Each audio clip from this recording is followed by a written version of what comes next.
Ete bonjour libota na Nzambe place okozala ezala na musala ezala na ndako kolo apambola yo na moma oyo Nzambe a mettre biso à cœur tuko ko partager na libota na Nzambe na likambo etali kobanga toloba peur.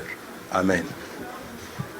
Et que par définition toko kotel c'était peur toko banga ezali émotion produite par les idées face à un danger. Lelo ya un danger eza tokoloba coronavirus maladie ezobeta ezobangisa batu ba période de confinement angina tel souhaité longola kobanga na moma oyo pete nzambaza elongo na yo tokoyi kobakisa eloko oyo ete avec le passage biblique sur Matthieu chapitre 8 verset 26 tokoyi kotanga na kombo na Yesu Kristo. Matthieu 28 chapitre 28 verset 26. Il leur dit, pourquoi avez-vous peur, gens de peu de foi? Alors il leva et menaça le vent et la mer, il y eut un grand calme. Amen. Tango Christ a télémi pour nous menacer, il y avait quand même une situation qui s'est passée. Lelo banana nzambe bazoye bate comment s'en sortir kobanga ila tibatu bazoye bate le koni na kosala. Or, Ezana Mobembo, celui qui nous a appelé, c'est Christ. Yenda bengi biso église. Ako benga biso pratique biso nanzelate. Ndenga bengi bapôtre. Abisi biso te traversons de l'autre côté. Mais ils ont vu des tempêtes, des tourbillons, des vents violents. Et na makamunyo soyaki, ils ont eu quand même le temps ya kwa kola musa Christ. Na moment oyo toloka intimité ezala entre biso nanzan. Tolongo la kobanga parce que na moment oyo Satan azana kati ya koluka ko distraire surtout peuple de Dieu ya koluka ko écarter bango balongo la confiance na Nzambe bazala mingi attaché na se ya ba distraction inutile et ko salete baliwa amase talisama. Voici ndi tozomona ete muto akotina ndako akomi kobanga quoi faire, ni prier, ni jeûner, ni méditer la parole de Dieu. Donc bazo se retrouver en l'heure ndi na kotal souhaité longo la kobanga. Mupepe beti, mbonge beti, batali babete, toko kufa. Ndelelo batozo banga plus liwa parce que bazo lever la maladie. Oui, mais il y a un seul nom qui est au-dessus de tous les noms, c'est le nom de Jésus-Christ. Nzamba tala bengi Gédéon a ebisete vaillant héros. Après c'est quand même charge, a ebisete non. Multitude aux anamango soki bokei devant Madian.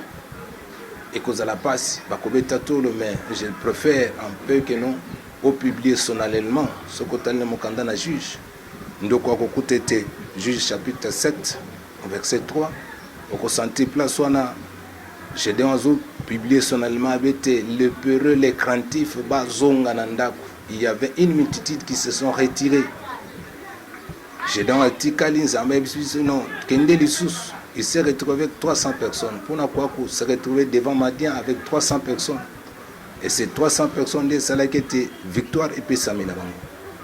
Nombre beaucoup zalanda ko bozala mukie, bozala 5 ou 6. Bo kangama, bo fukama, bo lukelongi na Nzambe, victoire na Nzambe za na kanga bino. Na ko yebisa bino te bo tia confiance pas na Nzambe, peu n'importe les moments, il n'a jamais commencé l'œuvre sans la rendre parfaite. Azawana, azailongo na biso alobete na kozala na bino kino na suka. Pourquoi solongo la kobanga? Et comme yolo tandoto, ozoe bate comment s'en sortir. Bana na Nzambe na moment oyo Nzamba sengete mingi multiplier méditation, senga mingi protection na Nzambe, un système mingi telikolo na kufa oya masse au ténèbres azolukete que les âmes oya bate belé bazala sacrifier yo zala épargner. Nous dépendons pas peut-être na maboko batu ou abengi biso aibiti na bengele biso. Ça là par tous les moyens, relation d'intimité dans ensemble et kokako se remporter. Longola nyonso kobanga, longola nyonso distraction, toko sengete zala concentré, bileko ezali, tozana signe il y a temps de la fin, mais c'est pas encore la fin. Ce sont les signes. Pour nzamba salobaki, mais courage, kangama ensemble, kolo apambola yo. Toko ko bosana te pour na kopesa bino message, il y a malade. Parce que toute autorité vient de Dieu. Ndenge bakonzi ya bamboka nyonso ba se décider on a protéger la population concernant maladie ou ya coronavirus. Ça serait mieux qu'on soit à disposition au nyonso sengeli oyo esengeli ete kosukola maboko, se protéger, kopesa na mbote à distance, ekozala une bonne chose. Kolo apambola yo na kombo na Yesu Kristo. Amen.